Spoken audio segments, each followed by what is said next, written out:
Ethan Natoli, welcome back to London Broncos. Mate, it's good to be back. So Ethan, it's not been that long really, but it's absolutely fantastic to have you back. I mean, first and foremost, London Broncos, when you got the call that we were interested in and wanted you to come back, talk us through the thought process. Oh mate, it's always an easy option coming back here. It's like a home away from home for me. I was taken a little bit by surprise actually, because I wasn't sure what was happening over here with this year, but I was delighted when I got the call. You know, I always got time for this club, and if they needed a hand, I'm always there to help out. Mm. It's felt like I haven't really left, to be honest. Like I've literally seen some of the players, and honestly, it's felt like I just seen them last week. So it's good to see some familiar faces. Yeah, that's what I was going to ask you. You walk in and there's whilst there's obviously been a lot of change from the team that you left last season, still so many familiar faces, and you've obviously had an opportunity to meet some of the new lads as well. Yeah, I see a lot of young boys coming through, a lot of our academy, I think it was the academy or scholarship boys that were here when I was here last time. And they're a lot bigger now, so they're all growing up. But all the familiar faces, the older players, it's good to be back with the connections I had with the team for the past 2 years. So I'm happy to make some new connections with the new players and keep moving forward. Mm. So obviously you've been over playing in France. I'll ask you about that in a couple of moments. Yeah. But when you did leave, you've obviously just mentioned London already, your home from home, or despite being only here for less than a couple of years. Did you always think at one time or another you'd end up maybe back here? It was always in the back of my mind. I wasn't sure just on whether we would both be in certain paths. Like I didn't know where London was going. I didn't know where I was going to be in 6 months. But it's always in the back of my mind that I wanted to come back here. It's very comfortable for me. I'm used to the city, I'm used to the people, I'm used to the club. It'd definitely be a lot different if I was going to another team in England. So I think when London were calling, it was a bit of an easier choice to pick. So then, talk us about your time in France. Ethan, another league, another opportunity, another experience for you. I think we sometimes forget that when you come here, that all these experiences they're new for you. So how was that? Yeah, mate, it's definitely different in a lot of ways. We're coming from Super League and then playing in the French division. There's a lot less cameras, so the game gets to flow a bit more back to its old school roots. But there was some challenging things there.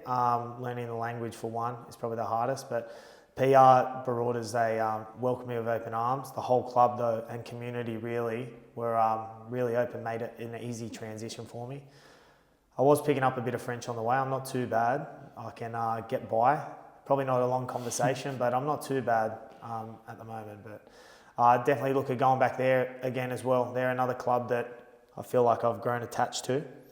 So going back from PR to London, it's like I'm moving places, but I'm going back to somewhere where it feels like home again. Mm.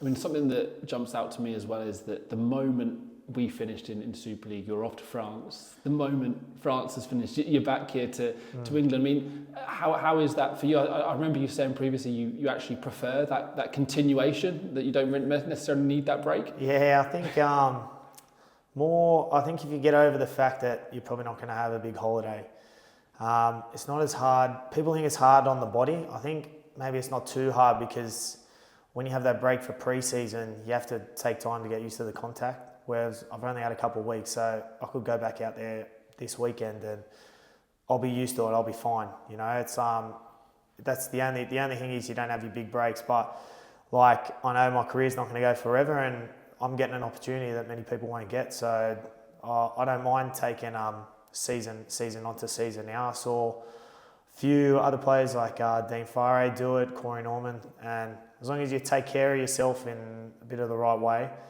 you can go far.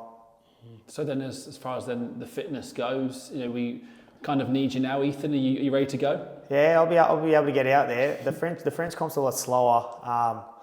There's a lot more sort of push and shove, so the game stops and starts. So it won't be as quick as champ, but I'll be ready for any situation they could put me in. They could put me in the middle, centre, back row. I'm ready to go and do a job. And now looking at you as a player, Ethan, I think maybe 2 years ago, you told me that you've moved over here from playing park footy in Australia. That was kind of your journey. It was quite a quick one, wasn't it? Playing World Cup, then to the Championship, winning the Champ, into Super League. Yeah. I wonder now, coming to the club at this period, with all those new experiences, whether your role within the dressing room is perhaps a little bit different. You're somebody that maybe people will look to for experience and inspiration. Yeah, I'd like to think that. I've always tried to be a leader in most of the teams I've been in. I was captain back in my club teams back home. But like being an older bloke, I definitely like looking out for the younger guys and teaching them from my experiences. Like my career sort of started late as it is.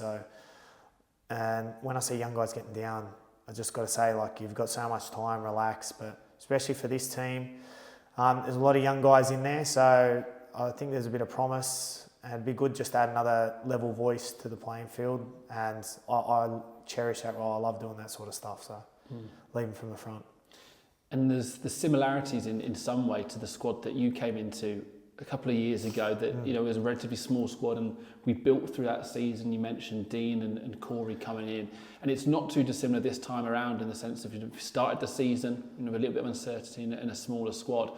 So the point being really is that you're looking at the league table right now. This is a situation that you're comfortable with, you're aware of, and we've got a proven track record of building through a season. Yeah, I've been watching the games this year, so I've been following all the results. Like most of the games, we were up at half time.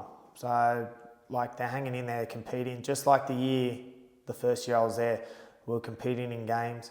And this year, the championship looks very competitive. There's no real standout team. So every game's going to be tough. So if you're not 100% through the entire game, you're obviously not going to come away with a win. And playing one half of footy is probably not good for us at the moment, but all you need is just a little shove. Like it was just, I know we say little shove. A couple of years ago, we got 2 extremely good players and we had a good core group at that point, but it's the same situation. Like it's just a change in maybe leadership or like just a new vision from someone else to come in. It's like a breath of fresh air. So hopefully myself and some others in the future, I can bring that in and help this team, because there's promise there, they've shown it, and now like there's some games they've won, so it'd be good to help contribute to some wins. Well, look, Ethan, we'll let you get on with your first session back with the lads. It's a pleasure having you back. That's it. Cheers, mate. Cheers, bro.